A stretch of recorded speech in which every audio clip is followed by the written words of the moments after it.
Hello everyone. तो आज की वीडियो में बात हम लोग करेंगे SBI long term equity fund के विषय में। काफ़ी अच्छा प्लान है, ट्रैक रिकॉर्ड इसका काफ़ी अच्छा है।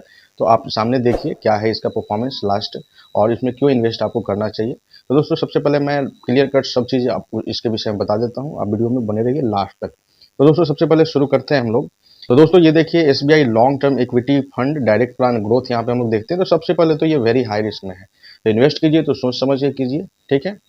आपका पैसा इक्विटी में लग रहा है, इसका मतलब कि आपका पैसा रिस्क जोन में है, ठीक है।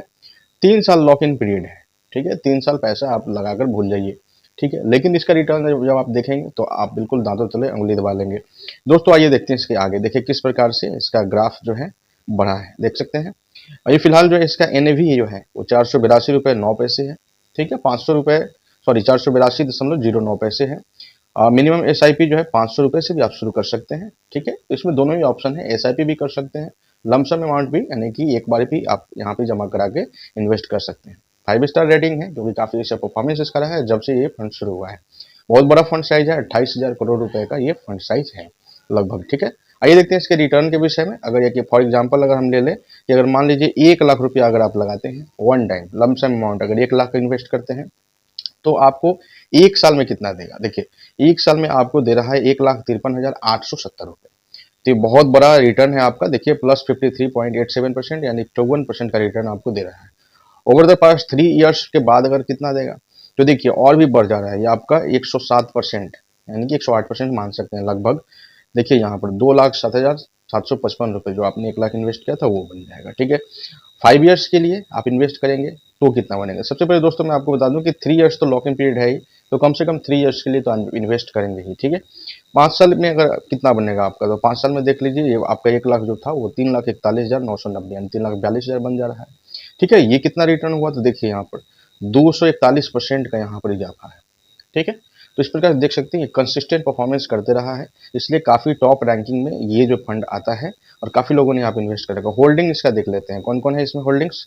तो देखिए टॉप 10 होल्डिंग्स जो इसका है, एचडीएफसी है, जीटीएनडी है, रिलायंस इंडस्ट्रीज है, उसके अलावा आपका महिंद्रा एंड महिंद्रा है, आईसीआईसीआई बैंक है, टाटा मोटर्स है, भारतीय एयरटेल है, टोरेंट पावर लिमिटेड है। तो ये सब टॉप की कंपनियां जो है, इसमें स्टेट बैंक ऑफ इंडिया खुद है, ठीक है। तो एसबीआई का चूंकि म्यूचुअल फंड है, आईटीसी यहाँ पे है, इसमें होल्डिंग इसका भी है। अच्छा रिटर्न और रैंकिंग इसका जरा देखते हैं कितना 1 साल में कितना रिटर्न दे रहा है। तो देखिए 53.9 यानी कि लगभग 54% आपका रिटर्न दे रहा है।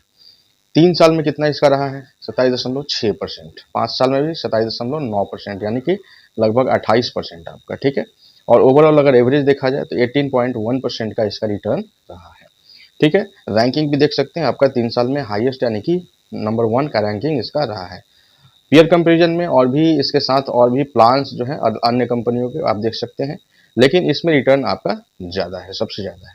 तो इसलिए फिलहाल इसकी आप बात करेंगे। अच्छा एक्सपेंस रेशियो इस पर सबसे ज़्यादा, इस पर कोई आपको नहीं बताता है कि आखिर ठीक है रिटर्न मिलेगा तो फिर आपका खर्चा कितना होगा। तो ये देखिए यहाँ पे एक्सपेंस रेशियो क्या होता है, जो फंड मैनेजर जो होता है, यानी कि फंड जो जैसे एसबीआई जो आपके म्यूचुअल फंड को इन्वेस्टमेंट को मैनेज कर रही है, तो उसके लिए उन्होंने मैनेजर वगैरह हायर किए हैं, तो उसका जो चार्ज लेते हैं वो है, ठीक है। एग्जिट लोड क्या है, तो बिल्कुल यहाँ पे जीरो है, नील है, ठीक है। स्टाम्प ड्यूटी जो है 0.005 है, ठीक है, बहुत ही कम है। यहाँ पे देखिए एग्जिट लोड सबसे बड़ा चीज़ है, यहाँ पे आपको जब आप निकलेंगे इस फंड से तो आपका कोई यहाँ पे चार्ज नहीं लगेगा, ठीक है। टैक्स इम्प्लीकेशन जो है आपका देख सकते हैं वो 12.5% लगता ही है आपको, आप पढ़ लीजिएगा, ठीक है। फंड मैनेजमेंट किनके द्वारा किया जा रहा है, तो देखिए दिनेश बालाचंद्रन कौन है, 2016 से लेकर अभी तक ये इस फंड को मैनेज करते आए हैं, ठीक है। उसके अलावा इसके चलिए बात कर लेते हैं प्रोज एंड कॉन्स के विषय में, यानी कि इसके जो अच्छाई और खराबी जो है उसको देख लेते हैं। तो सबसे अच्छी बात है कि एग्जिट लोड जो है आपका जीरो है, तो ठीक है। एक्सपेंस रेशियो काफी लोअर है, 0.93% है, ठीक है। उसके अलावा कंसिस्टेंटली परफॉर्मेंस जो इसका एवरेज जो है अच्छा रहा है, एवरेज से अच्छा रहा है ना। तो 1 ईयर 3 ईयर 5 ईयर 10 ईयर आप जितने साल के लिए इन्वेस्ट कर रहे हैं उसमें काफी अच्छा इसका परफॉर्मेंस रहा है, एवरेज से ज्यादा रहा है, इसलिए इसमें इन्वेस्टमेंट ज्यादा से ज्यादा लोग किए हैं, ठीक है। सबसे बड़ी बात है कि कंसिस्टेंटली टॉप रैंक्ड फंड है, ठीक है। अच्छा इसमें कौन जो है, मान लीजिए हम लोग खराबी क्या है इसका, अवगुण क्या है, तो देखिए यहाँ पे कॉन्स में लॉक इन पीरियड जो है एक इसमें है कि 3 साल के लिए आपको फंड में पैसा लगाकर आपको भूल जाना है, 3 साल के पहले आप इसको निकाल नहीं सकते हैं, ठीक है। तो दोस्तों ये तो रही बात, कुल मिलाकर ये फंड काफी अच्छा है, इसका कंसिस्टेंटली इसका जो है एवरेज से ज्यादा इसका रिटर्न रहा है, ठीक है। तो इसलिए आप इसमें इन्वेस्ट कर सकते हैं। फिर भी मैं कहूँगा कि आप सोच समझ के इन्वेस्ट कीजिए, क्योंकि हाई रिस्क जोन में है, ठीक है। तो यहाँ पे आपको इन्वेस्ट करने से पहले थोड़ा सा देख लेना चाहिए। लेकिन हाँ, अगर आपके पास इन्वेस्ट करने का ये है, कैपेसिटी है, क्षमता है, आप रिस्क ले सकते हैं, तो निश्चित रूप से आपके लिए बहुत बढ़िया ये फंड है, ठीक है। मिलते हैं दोस्तों अगले किसी वीडियो में, तब तक वीडियो को ज़्यादा से ज़्यादा शेयर कीजिए, लाइक कीजिए, कमेंट कीजिए, ताकि दूसरों का भी भला हो। जय हिंद, जय भारत।